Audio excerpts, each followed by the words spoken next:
ny mofinainan'io atolotry ny FJKM Ambohijanaka Karafitiavana.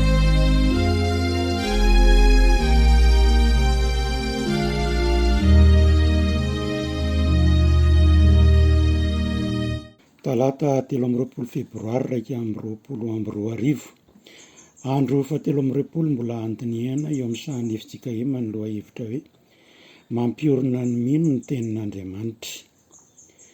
Ho an'ny izay rehetra sady voantso no marina ampitomboina aminareo mandrakariva ny fahasoavana sy fiadanana avy amin'Andriamanitra Ray sy Jesosy Kristy Tompo. Hivavaka isika. Saotra dera laza Tompo no atolotra eo anao fa tsy mitsahatra maneho ny famindraponao ianao. Efa famindrapo sy fitiavana no amelanao anay mbola anana anjara fizarana amin'ny filazantsara anao amin'ny alalan'ny tambazotra tseratsera amin'izao anio izao. Ko momba anay Tompo ka ny bizara, ny teny dia ho tendrenao ny lelana ka tsy hisy voambara fa tsy ny sitraponao rery. Ary ny mpiaino dia anao ihany koa no mbola anohina ny fon'izy ireo ka andraisan'ny teny ho latsaka ao am-pony ka ho tonga ho tena fiainany. Mpanompo tsy mahasoa koa izay Tompo, tsy mendrika, tsy tanteraka ka mbola mangataka amin'ny famindraponao mba amelanao ny elokay. Dia misaotra Tompo fa tena tsy mahafoy anay tokoa ianao ka mamela ny elokay koa manatre Tompo izao fotoana izao mba ho vonina ohatraohatrany no iseho amin'ny anaran'i Jesosy Kristy misaotra raha eo. Amen. Ny mofinaina voalahatra an'io dia ao amin'ny bokin'ny Nehemia toko 7 ny andininy voalohany ka hatramin'ny 9 izay mivaky toy izao amin'ny anaran'ny Tompo. Ary tamin'ny andro 420 tamin'izany volana izany dia niangona ny zanak'Israely sady ny fahadianana no samy nitafy lamba fisaonana sy ny ositany. Dia niavaka tamin'ny olona hafa firenena rehetra ny taranak'Israely ary nitsangana ka niaiky ny fahotany sy ny eloky ny razany. Ary nitsangana teo amin'ny fitoerany avy izy dia namaky ny teny tao amin'ny bokin'ny lalàn'i Jehovah Andriamanina tamin'ny apa-efatry ny andro. Ary tamin'ny apa-efatry ny andro koa dia nitsotra sy niankohaka teo anatrehan'i Jehovah Andriamanina izy. Ary Jesosy sy Bany sy Kadmiela sy Sebany sy Bony sy Serebi sy Bany ary Kenany dia nitsangana teo ambony lampiazon'ny Levita ka nitaraina mafy tamin'i Jehovah Andriamanina. Ary hoy ny Levita dia Jesosy sy Kadmiela sy Bany sy Asabny sy Serebi sy Ody sy Sebany ary Betai mitsangana ka misaorany Jehovah Andriamanitra ireo mandrakizay. Ary isaorana ny anaranao malaza izay voasandratra ambonin'ny fisaorana sy ny fiderana rehetra. Ianao dia anao rery ihany no Jehovah. Ianao no nanao ny lanitra dia ny lanitry ny lanitra mba amin'izay rehetra any aminy, ny tany izay rehetra eo aminy, ny ranomasina sy izay rehetra ao aminy. Ary ianao no mamelona azy rehetra ary ireo maro any an-danitra samy miankohaka eo anatrehanao. Ianao ny Jehovah Andriamanitra izay nifidy an'i Abrahama ka nitondra azy nivoaka avy tany oran'ny Kaldiana sady nanao ny anarany hoe Abrahama. Ary ianao nahita ny fony ka natoky teo anatrehanao ka dia nanao ilay fanekena taminy hanome ny tanin'ny Kananita sy ny Etita sy ny Amorita sy ny Perzita sy ny Jebosita ary ny Girikasita ho an'ny taranany. Ary efa nahatanteraka ny teninao ianao satria marina ianao. Ray masina manamasinana amin'ny fahamarinana ny teninao ny fahamarinana. Amen. Amin'ny ty bokin'ny Nehemia izay angalana ny fampianarana amin'ity an'ity dia any amin'ny toko 1 dia ahitana fa na mbola tsy tavaverina niaraka tamin'ireo efa afaka tamin'ny fahababoana azy Nehemia dia nahazo vaovao hatrany mahakasika ny Jiosy izay tafaverina avy any an-tsesitany. Izany nahalalany fa mitondra latsa sy fahoriana be ireo, ary voarodana ny manda, ary may ny vavady ao Jerosalema. Nitarika azy hivavaka sy hitalao amin'Andriamanitra izany, ary valim-bavaka no azony tamin'ny famelan'ny amperora andehanany anarina ny simba sy ny rava any an-tanindrazany. Vavaka ny toritory fo, mibebaka sy mitalao mangataka fifona no nataony tamin'izany. Eto amin'ity toko 5 voalahatra mofinainan'io ty koa dia mbola fanehoana fibebahana ka andeha mentsika aloha hevitra hoe ny olona mibebaka amin'Andriamanitra. Ka hozaraintsika roa zany loha hevitra zany, ka ny voalohany dia hoe ny olona mibebaka amin'Andriamanitra dia maharitra mamaky soratra masina sy mivavaka. Ary ny tapany faharoa dia hoe ny olona mibebaka amin'Andriamanitra dia manaiky ny fahefan'Andriamanitra pahary. Neo jerentsika ary ny tapany voalohany teny hoe ny olona mibebaka amin'Andriamanitra dia maharitra mamaky soratra masina sy mivavaka. Taorian'ny fifaliana tamin'ny avy tamin'ny mandany Jerosalema io, izay hitantsika eo amin'ny toko 5 dia niatsiaro ny tsy fantanterahany Jiosy ka naneo fibebahana rodibe.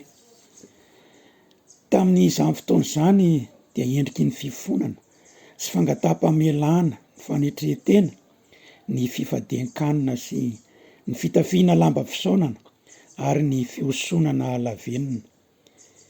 Eto dia miampy ny famakiana ny bokin'ny lalàn'Andriamanitra izany, ary tsy fotoana fohy fa fotoana lava dia lava tokoa. Manamarika amintsika izany fa tsy mpiaino, fe-mpiaino fotsiny eto ny olona, fa mpiaino, mandalina, mianatra, mankatoa sy miaiky ny aina amin'izany lalàna sy fitsipika izany. Tsaroana eto tokoa ny hoe Ray Masina, manamasinana ihany famarinana ny teninao ny famarinana. Manambara izany fa ny tenin'ny Tompo dia teny famarinana, sy ny hoe fanilon'ny tongotra sy fahazavan'ny lalako ny teninao. Dia eto ny tenin'ny Tompo manambara amintsika fa mpitarika ary mitsinjo amin'ny lalaka alehantsika eo amin'ny fiainantsika iray manontolo. Izany mbola manambara amintsika indray fa ny fibebahana dia fiverenana ao amin'ny Tompo, ary ny fiverenana ao amin'ny Tompo dia ny fiainana ny teniny, fiainoana, famakiana, fianarana sy fandalinana ny teniny. Ary eo amin'ny sahan'ny fiangonan'i Jesosy Kristy eto Madagasikara dia maro ny sehatra ahafahana miaina izany. Ny sampana ao amin'ny fiangonana, ny sampana asa, ny asa iombonana dia ny sehatra fanofanana laika isa-tokony. Mipetraka aretin'ny fanontaniana hoe maharitra ary ve isika ankehitriny raha adiny 3 izany no mianatra ny soratra masina samy mandiny tena. Fa ankoatra ny faharetana tamin'ny famakinany sy ny fianarana ny soratra masina dia tsy nitsahatra ny vavaka ihany koa ny olona na ny Israelita. Hitantsika izany ao amin'ny 7 tapany B. Ary tamin'ny ampahefatry ny andro koa dia nitsotra sy niankohaka teo anatrehan'i Jehovah Andriamanina izy. Ny vavaka dia fanehoana ny firesahana amin'ny Tompo sy fangatahana izay ilaina eo anatrehany. Efa voalaza sy farentsika matetika fa ny vavaka manova zavatra raha tanterahana ao anatin'ny finoana sy ny fanantenana. Ny epistily voalohan'ny Tesalonianina toko 5:17 dia manambara hoe mivavah ka aza mitsahatra. Fa ny ataontsika rehetra dia ilaina entina ambavaka avokoa. Aiza ho aiza tsika amin'izao fotoana izao amin'izany faharetana mivavaka izany. Amin'izao raha vao lavalava kely ny fampivavahana dia ao no matory ampitoerana.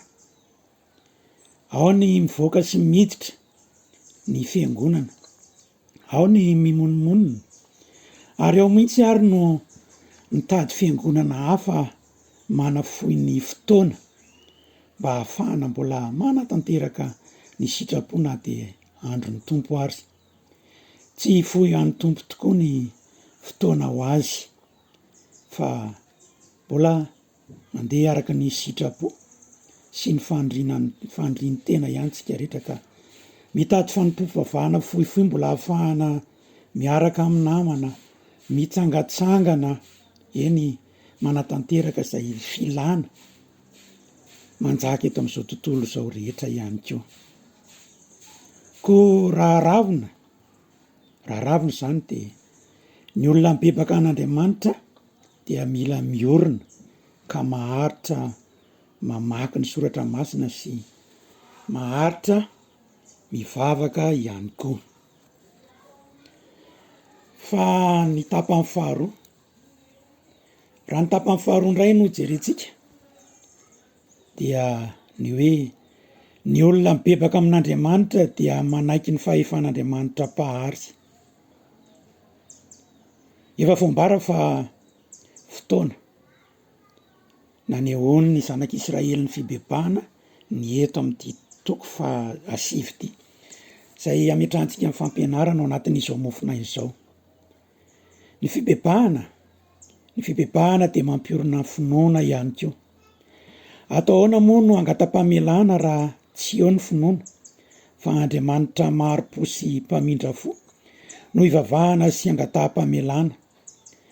Izany finoana izany no mampiverina indray, eny mampiverina antsika indray eo amin'ny tompo ka miteraka ny fanekena sy ny fankatoavana azy. Ny olona no miovaova, fa Andriamanitra tsy miova ary maharitra mandrakizay, ary izay no ametrahana ny finoana sy angatahana-pamelana ao anatrehany, satria izy eo foana ary miaino sy miandry antsika mandrakizay fahefana eo am-pelantanana izany. Hoy ny andinin'ny 15 ao anatin'ity mofinainy ity: mitsangana ka misaorany Jehovah Andriamanitra ireo mandrakizay. Dia Andriamanitra mandrakizay tokoa io, Andriamanitra tsy miova, Andriamanitra tsy mahafoy atsika. Fa ny finoana ihany koa dia mitarika atsika hankatoa fahatokana, ary tsy misy Andriamanitra hafa fa tsy Jehovah Tompo ihany. Toy izao no ambaran'ny tapany voalohany amin'ny andinin'ny 9: ianao dia anao irery ihany no Jehovah. Eny, ny finoantsika izany dia mamaritra fa tsy afaka manana Andriamanitra hafa isika, Andriamanitra afaka mamaly ny vavaka izay asandritsika, fa Jehovah irery ihany ilay tokana, tsy misy toa azy. Fa ny finoana ihany koa dia mampanaiky fa Andriamanitra pahary nanao izao rehetra izao io Andriamanitra tokana tsy miovaova io. Ny toy eny eo amin'ny andinin'ny 9 amin'ny mofinaina dia manao hoe: ianao no nanao ny lanitra, dia ny lanitra mba amin'ny izay rehetra any aminy, ny tany sy izay rehetra ao aminy, ny ranomasina sy izay rehetra ao aminy, ary ianao no mamelona azy rehetra, ary ireo maro any an-danitra samy miankohaka eo anatrehanao. Efa fampianarana ny ainana teo anivon'ny tontolo kristianina tokoa ny hoe Andriamanitra pahary, ilay Andriamanitra ivavahantsika, Andriamanitra mbola mihazona izao rehetra izao, ka tsy mampikorotana ny tontolo izay ny apetrany mba hahafahantsika zanak'olombelona miaina sy manjaka eo anivon'ny izao tontolo izao ihany koa, manjaka amin'ny nahariana ka tokony hikolo sy hikarakara izany. Fahefan'Andriamanitra ny fahariana izao rehetra izao ihany koa. Eny, tsy misy nitoa azy. Fa Andriamanitra ihany koa dia mifidy ny olona sy mahatanteraka ny fanekena izay nataony ihany koa, izay ametrahana ny fanorenana ny finoana. Ny fidy any Abrahama ho rain'ny firenena rehetra izy, ary ny finoan'ny Abrahama no nisaina ho fahamarinana. Fa nanao fanekena tamin'ny Abrahama ihany koa izy ny aminomezany azy tany soolo vany. Tsy manadino ny fanekeny ny tompo fa mahatanteraka izany. Hoy ny tapany farany amin'ny 19 ary efa nahatanteraka ny teninao ianao satria marina ianao. Ary tena marina tokoa ilay tompo izay ametrahantsika ny fanantenana satria tsy miova izy, ka na toy inona tsy famendrentsika dia tsy manadino izany fampanantenana nataony izany ny tompo Andriamanitsika. Mitarika itsika aritra amin'ny famakina ny soratra masina sy aritra amin'ny fibebahana izany finoantsika ilay Andriamanitra tokana tsy misy toa azy zany. Koa eto dia mampahery antsika rehetra, mahereza. Ary apetrao amin'ny tompo tsy toa ny fanantenantsika amin'ny tena fiainana dia ilay fiainana tsy hita nefa maharitra mandrakizay. Zay rehetra nambarantsika izay dia tena mamatotra tokoa fa ny olona mibebaka dia maharitra amin'ny famakina ny soratra masina, maharitra amin'ny fivavahana, manaiky ny fahefan'Andriamanitra pahary, satria ny fahefan'Andriamanitra no mbola mihazona izao rehetra izao ka mamela antsika hanana fiainana eto anivony izao tontolo izao. Dia ho an'Andriamanitra irery ihany ny voninahitra.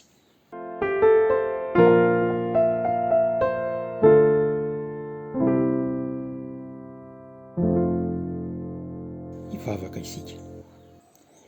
Iny tompo mbola manantitra ny saotra niterany laza aminao indray izay amin'ny nanomezanao ny teny tamin'ny ty androany ity. Ny teny izay mampiorina anay tokoa amin'ny finoana satria ianao ilay Andriamanitra tokana, maharitra mandrakizay, Andriamanitra tsy mahafoy anay na dia tsy mendrika sy tsy tanteraka ary izay. Andriamanitra mampiorina anay ao anatin'ny finoana tokoa ary manome anay ny teny izay entinay miorina ao anatin'izany finoana izany. Misaotra tompo satria ny teninao tokoa no tena fiainana.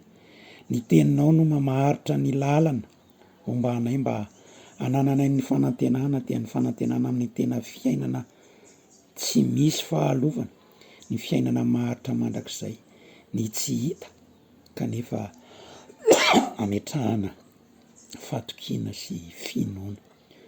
Mombary anay tompo, momba anay mba ho sahijoro izay iaina amin'ny teninao amin'ny andavanandrom-piainanay iray manontolo, ary mba hahafahanay miaina ny teninao izany dia ataovy afaka mianatra ny teninao izay isan'andro. Dia mangataka izay tompo, mangataka ho an'izay rehetra miaino izao fandaharana izao mba tsy olona ompiaino fotsiny fa olona mpiaino sy mpakatony teninao ihany koa, ka say hianatra sy handalina ny teninao ary hiaina amin'izany tenin'Andriamanitra izany, tenin'Andriamanitra izay fanantenana tanteraka tokoa. Dia mbola mangataka ihany koa izay tompo ho an'ireo sehatra rehetra mampianatra ny soratra masina, eo ny sampana ao amin'ny fiangonana, ny sampana asa, ary eo amin'ny ombonana dia ny sehatra fanofanana laika, ny fikambanana. Ianao anie mbola any amin'ny voninahitra ao sy ny fahasoavanao amin'izy ireny ka ahafahany manatanteraka ny hiraka izay nampanaovinao azy, ka tena ho mpampianatra feno sy vonto ny filazantsaranao izy ireny, ka amoaka olona afaka mizara ny filazantsaranao sy ny teninao ihany koa.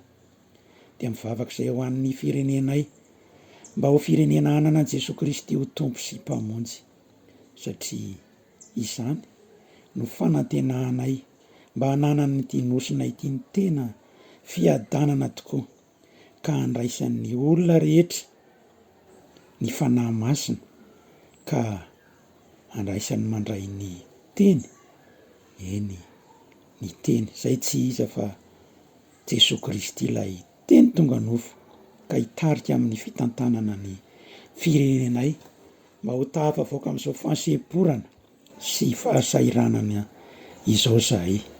Eny Tompo, ataovy mandray ny teninao ary ny mpitondra, ny mpitantana rehetra eto amin'ny firenena ity, ka hiorina ho amin'ny finoana, ka tsy hisy ho tanteraka ary tsy hisy ho ataon'izy ireo afa-tsy ny sitraponao rery ihany. Misaotra raha io, misaotra amin'ny fitahihana rehetra efa ny tantananao anay rehetra. Dia manandram-bavaka izay Tompo amin'ny anaran'i Jesosy Kristy, ary sitrakay manambatra izany vavaka izany amin'ilay vavaka tsara nampianarin' Jesosy Kristy manao hoe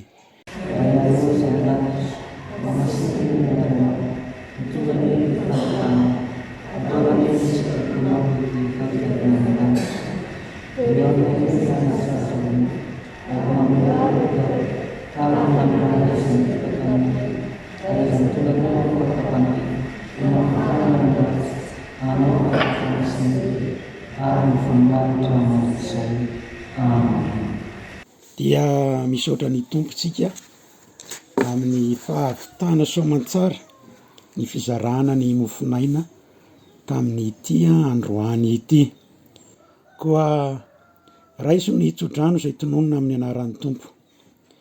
Hitahy anareo ny Tompo ka hiaro anareo, ampamiramiratra ny tavany aminareo ny Tompo ka mindra fo aminareo, anandratra ny tavany aminareo ny Tompo ka hanome anareo ny fiadanana. Amen. Dia an'Andriamanitra irery ihany ny voninahitra, amin'ny anaran'ny Ray sy ny Zanaka ary ny Fanahy Masina. Amen.